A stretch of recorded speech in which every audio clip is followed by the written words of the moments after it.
नमस्कार दोस्तों, आज हम जानेंगे भारत की प्रमुख और पवित्र नदियों में से एक नर्मदा नदी के बारे में। एक ऐसी नदी जो अपने उद्गम से लेकर सागर में मिलन तक लाखों लोगों की आस्था, संस्कृति और जीवन का आधार रही है।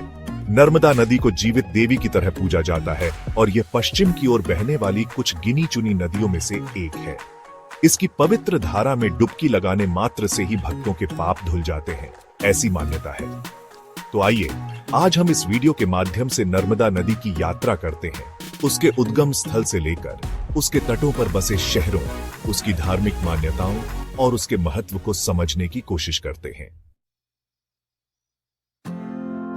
नर्मदा नदी का उद्गम, क्या आप जानते हैं यह पवित्र नदी कहां से निकलती है? यह निकलती है मध्य प्रदेश के अमरकंटक से, जो कि विंध्याचल पर्वतमाला में स्थित है। जी हां, अमरकंटक, जिसे पुराणों में मेकल पर्वत भी कहा गया है। यहाँ एक छोटे से कुंड से निकलकर नर्मदा नदी अपनी लंबी और पावन यात्रा शुरू करती है। यह कुंड, जिसे नर्मदा कुंड के नाम से जाना जाता है, एक महत्वपूर्ण तीर्थ स्थल है।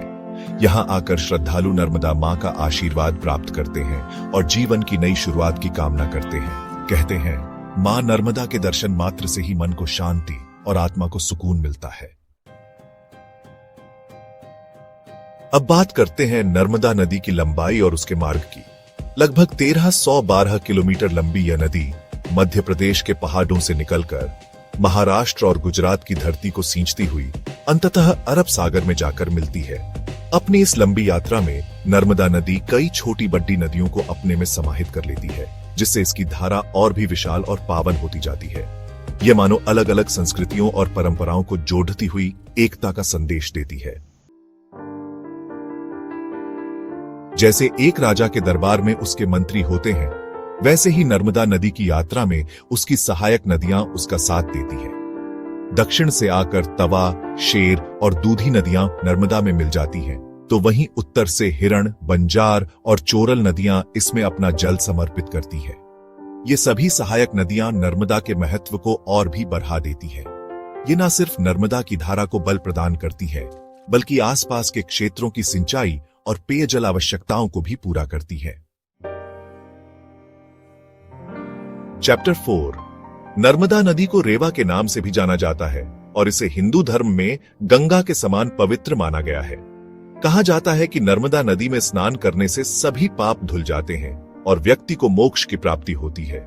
नर्मदा परिक्रमा, क्या आपने इसके बारे में सुना है? यह एक प्रसिद्ध धार्मिक यात्रा है जिसमें श्रद्धालु पूरी नदी की परिक्रमा पैदल करते हैं। यह यात्रा कई महीनों तक चलती है और इसमें श्रद्धालु नर्मदा नदी के तट पर स्थित विभिन्न तीर्थ स्थलों के दर्शन करते हैं। चैप्टर 5। नर्मदा नदी के तट पर कई प्रसिद्ध शहर और तीर्थ स्थल स्थित हैं। जबलपुर, जहां संगमरमर की चट्टानों से घिरा भेड़ा घाट स्थित है और जहां धुआंधार जलप्रपात अपनी अद्भुत छटा बिखेरता है। ओंकारेश्वर, जहां 12 ज्योतिर्लिंगों में से एक विराजमान है, जो भक्तों की मनोकामनाएं पूर्ण करते हैं। महेश्वर, जो अपनी खूबसूरत घाटों और मंदिरों के लिए प्रसिद्ध है, और मंडला, जो अपनी प्राचीनता और सांस्कृतिक विरासत के लिए जाना जाता है। नर्मदा नदी इन सभी शहरों की खूबसूरती और महत्व को और भी बढ़ा देती है। चैप्टर 6। समय के साथ साथ नर्मदा नदी के जल का उपयोग सिंचाई, बिजली उत्पादन और जल आपूर्ति जैसे महत्वपूर्ण कार्यों के लिए भी किया जाने लगा है। इसके लिए नदी पर कई बड़े बांध बनाए गए हैं, जैसे सरदार सरोवर बांध, जो गुजरात में स्थित है, और इंदिरा सागर बांध, जो मध्य प्रदेश में स्थित है। ये बांध करोड़ों लोगों की पानी की आवश्यकता को पूरा करते हैं और साथ ही बिजली उत्पादन में भी महत्वपूर्ण योगदान देते हैं।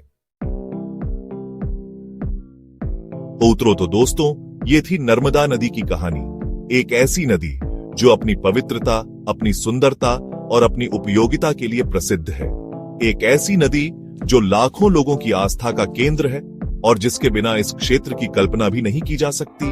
अगर चाहो तो मैं नर्मदा परिक्रमा मार्ग का नक्शा या धार्मिक महत्व की और गहराई से जानकारी भी दे सकता हूं। क्या आप किसी विशेष पहलू में रुचि रखते हैं? कमेंट करके जरूर बताइएगा।